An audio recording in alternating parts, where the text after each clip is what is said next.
एक पाखंडी साधु की कहानी।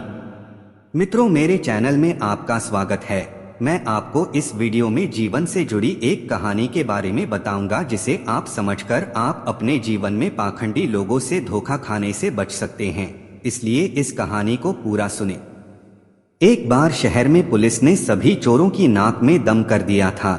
सभी चोर एक के बाद एक पकड़े जा रहे थे। केवल एक चोर थोड़ी सी चालाकी से छिप गया था।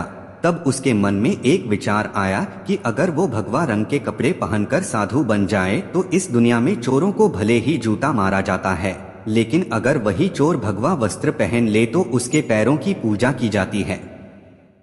इस रूप में वह चोर साधु बनकर बेफिक्र होकर घूमने लगता है। थोड़े ही दिनों बाद कुछ यूं होता है।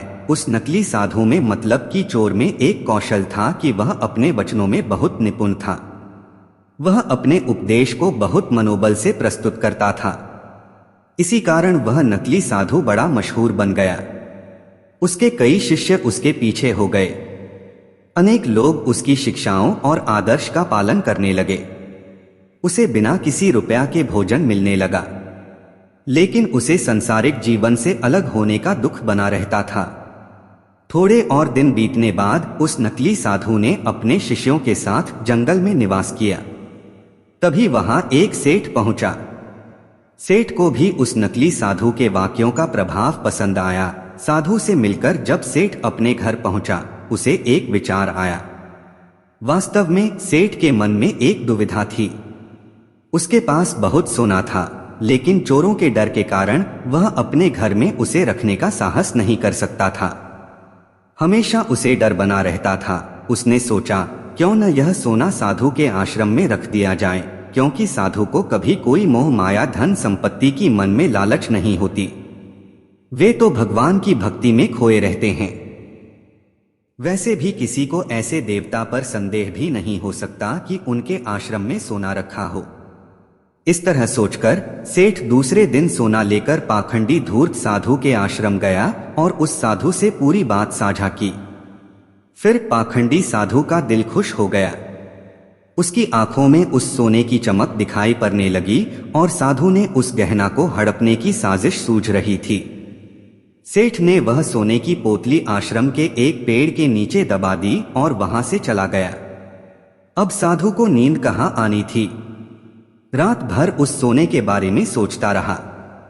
उसने सोचा, अगर यह सोना मिल जाए तो मेरा जीवन बन जाएगा। उसको सांसारिक सुख भी मिलेंगे जो इस भगवा रंग कपड़े ने मुझसे छीन लिया है। इस प्रकार साधु ने कई सपने जाने लगा।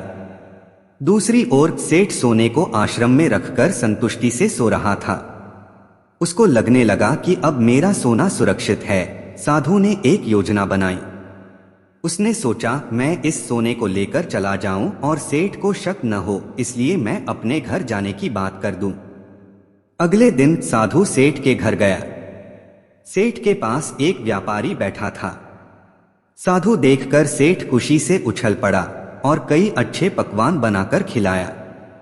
साधु सेठ से अपने जाने की बात कहता है, जिस पर सेठ दुखी होकर उसे रोकने की कोशिश करता है, लेकिन साधु कहता है वो एक संत है जिसकी कोई स्थानीय जगह नहीं है। वह लोगों को मार्गदर्शन देने के लिए घूमते हैं। इस पर साधु बाहर निकलता है और जानबूझकर सेठ के घर से एक तिनका उठा लेता है। थोड़ी देर बाद साधु वापस आता है, जिसे देखकर सेठ पूछता है कि वह क्यों आप वापस आए हैं।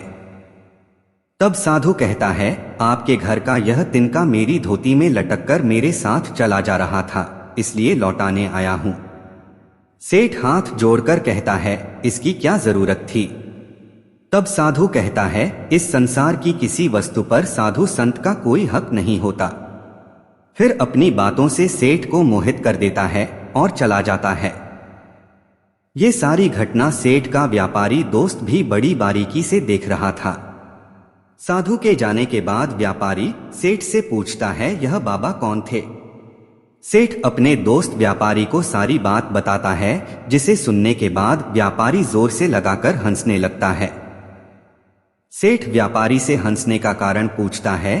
तब व्यापारी समझाता है कि यह कोई बाबा नहीं हो सकता, यह जरूर कोई ठग होगा जो तुम्हें लूट कर ले गया।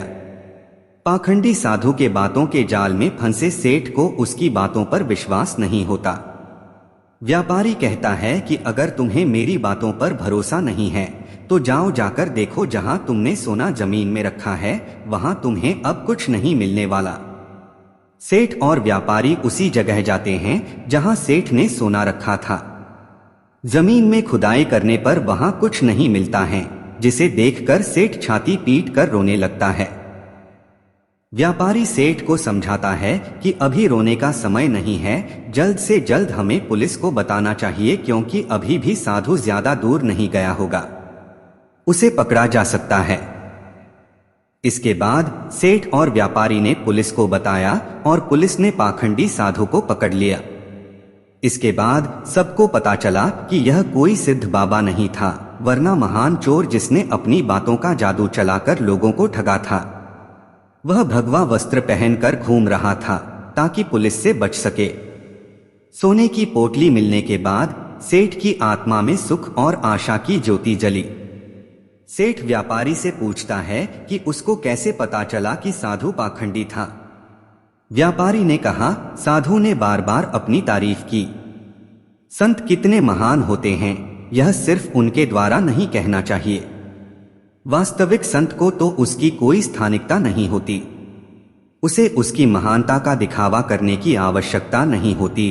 इस तरह साधु ने अपनी चाल से कई लोगों को ठग लिया। दोस्तों, इस कहानी से हमें यह सीखने को मिलता है कि हमें आवश्यकता है कि हम साधुओं और बाबाओं की प्रत्येक बात पर यकीन नहीं करें, बल्कि हमें उनके शब्दों पर विशेष ध्यान देकर उनकी भी परीक्षा करनी चाहिए। व्यापारी अपने सूझबूझ से सही समय पर सही निर्णय लिया और सेठ को उस धोखाधड़ी साधु की पहचान करवाई।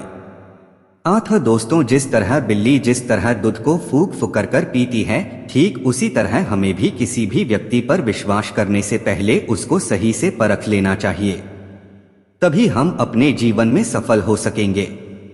यदि वीडियो अच्छा लगा और आप इससे कुछ सीख पाए हैं तो मेरे चैनल को सब्सक्राइब जरूर करें।